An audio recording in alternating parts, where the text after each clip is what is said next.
Welcome to Talk Law Radio with attorney Todd Marquardt of the Marquardt Law Firm at marquardtlawfirm.com. Welcome back to Talk Law Radio. I'm Todd Marquardt, on the radio, on Facebook, on YouTube, on podcasts everywhere, and on talklawradio.com. Today I have Regina Yockey with me. She's the administrator. Is that your role? Administrator, I am. Okay, for Avenues Home Care. So we're going to be talking about older people and home care and the issues involved in the industry and the issues that older people face. But before we get into all that, Regina, I wanted to ask you about your background. Where are you from? Well, I want to say thank you for having me on. So I'm actually a transplant, originally from the Dallas-Fort Worth area. Grew up in Fort Worth for many, many years. And we moved here now about 18, 19 years ago. And when my husband says, well, let's go back to Fort Worth, I always say, no, this is my home. So we currently are in the New Braunfels area, and I work here in San Antonio as well. Okay. And how did you get interested in home care or working with older people? So it kind of just developed slowly. When we got here, I had a young child that just couldn't go into daycare. She had food allergies, so I chose to open up a home daycare. Did that for several years. She finally got to the age to go into kindergarten, and I decided it was time to go outside the home. Threw my application out there and ended up working for a memory care community as a marketing liaison. And from that point on, I'm 10 years later, I'm now the administrator of a home care company because I found my passion for seniors because that is one of the areas that I think is neglected in this United States is our seniors. And did you have experiences personally with home care then, or did that come later?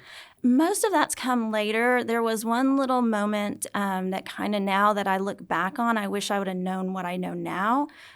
Years and years ago, my mom had knee surgery, and right at the hospital, that social worker, they come in, they talk to you. Well, where do you want her to go to do rehab?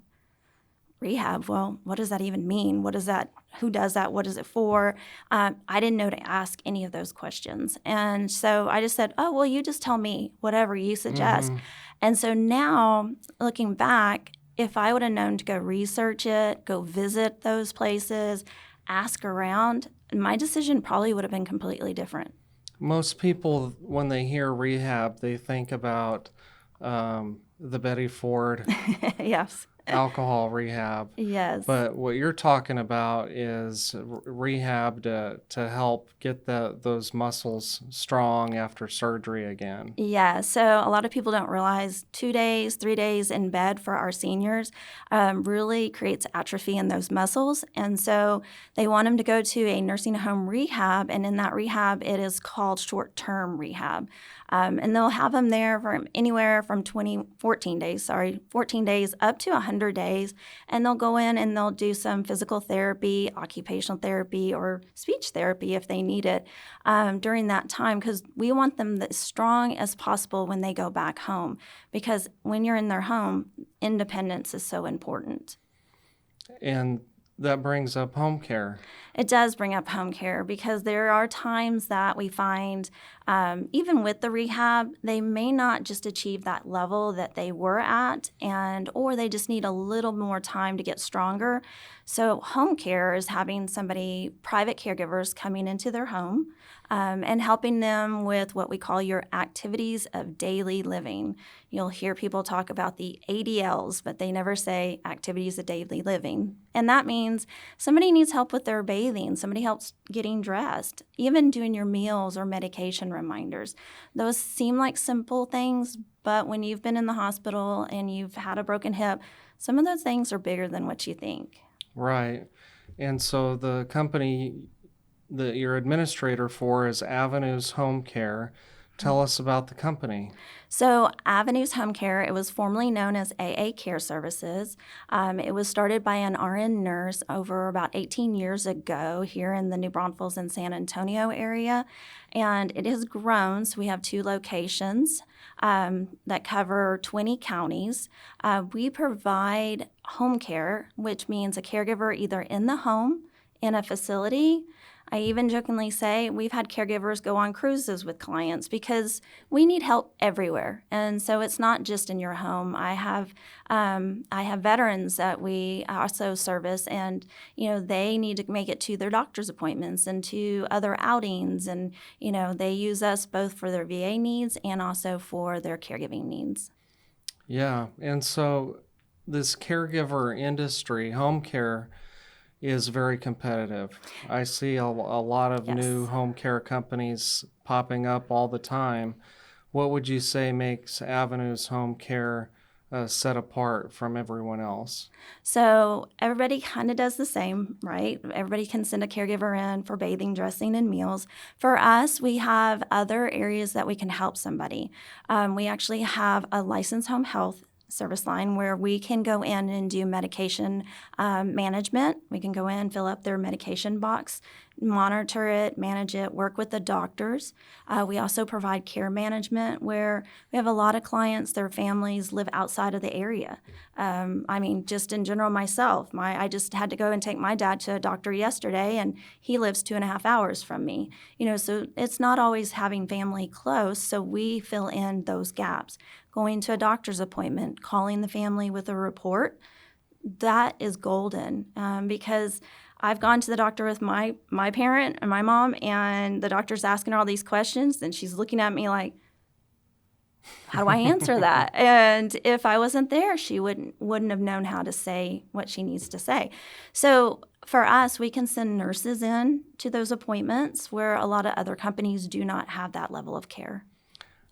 My mom asked me to go with her to the cardiologist one time, and I didn't really know why. That it was my first time going to the doctor with her.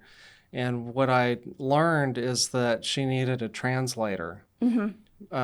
She speaks English, but she can't hear very well. And that's common. And so from the interaction at the front desk all the way to the cardiologist, I was hearing what they were telling her or asking from her, and she was just better able to hear my voice with my tone, and she's just used to me. Yeah.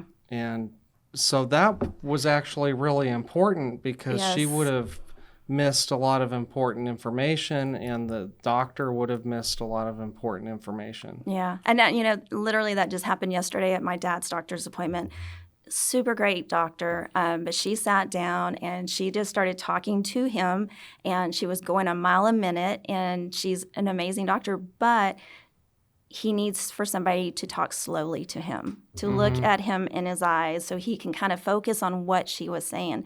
And so I did find that he was looking at me, well, what is she saying? What is she what was that? And I'd have to I repeated everything she said. It wasn't because of anything different. It was just because I had to say it slowly, look at him, make sure he was understanding what was said. And so should somebody wait until they break a hip or develop some acute illness that lands them in the hospital, or is there something that they can do to get started to plan in advance? That actually is an excellent. So I will say when I was coming on with you, I was thinking about different things that's so important in planning. A prime example, at one point I worked at a facility, and I had a gentleman, he was doing a tour, and he was like, I don't know if I need this right now. And a lot of people say that, I don't know if I need this right now. And it is that pre-planning. So we talked about it, and I looked at him, and I said, you live alone. What's going to happen if you fall? Oh, it'll be fine. I always have my phone. No problem. He was so not concerned. Well, he ended up on my doorstep 6 months later, and in our conversation, I was like, okay, what changed that made you feel like now you need assisted living? And he said, well, I fell, and I was on the floor for 3 days. No, Oh, no. Yes, and that's not the first time I've heard that. And the other thing is dementia and Alzheimer's. It has become a very prevalent disease in our nation now. And having that proactiveness to know what to do now and be ready for it as it progresses is a big difference, because crisis mode, when you're trying to decide, is it home care? Is it a community? Is it a facility? What is it, a nursing home? Not having to make that decision in crisis mode allows you to really explore more options. And so pre-planning or just having the conversation. I think something I had mentioned earlier was the guilt factor. It's amazing how many times a spouse will look at somebody and their spouse and say, don't send me to a home. Don't ever put me in a nursing home. Well, you don't know how their disease is going to progress.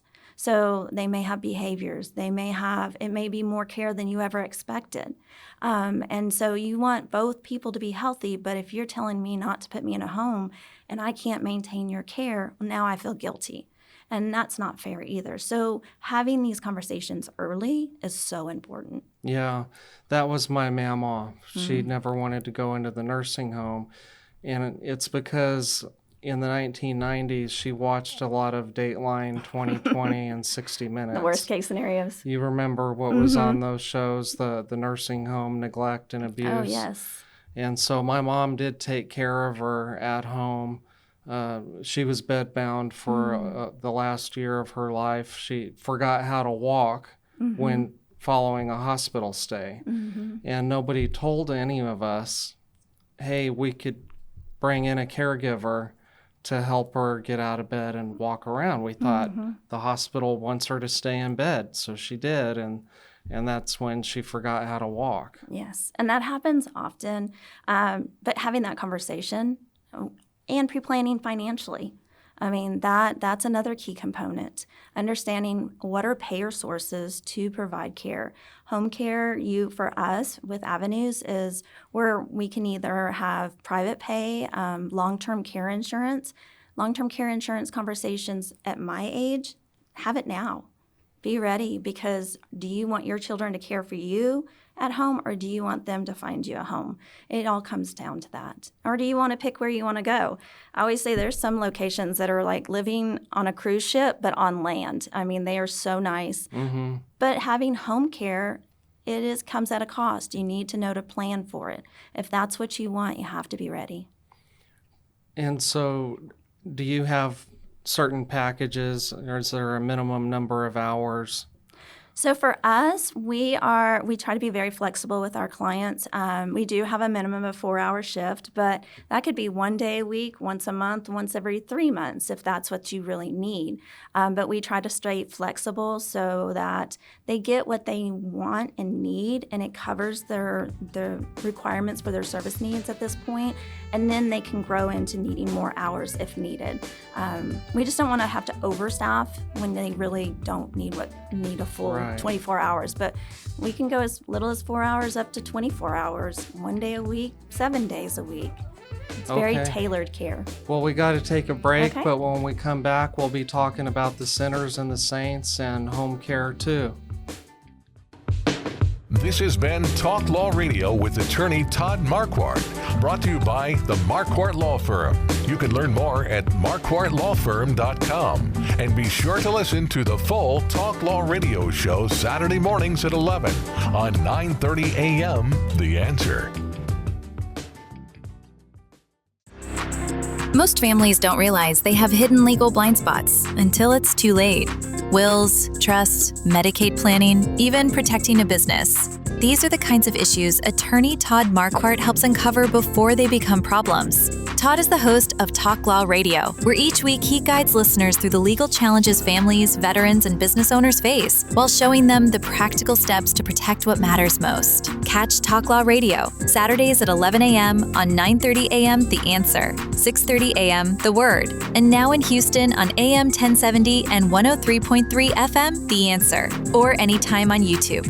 Planning isn't just about documents. It's about peace of mind, security for loved ones, and building a legacy that lasts. Don't wait for a crisis. Do it before you die.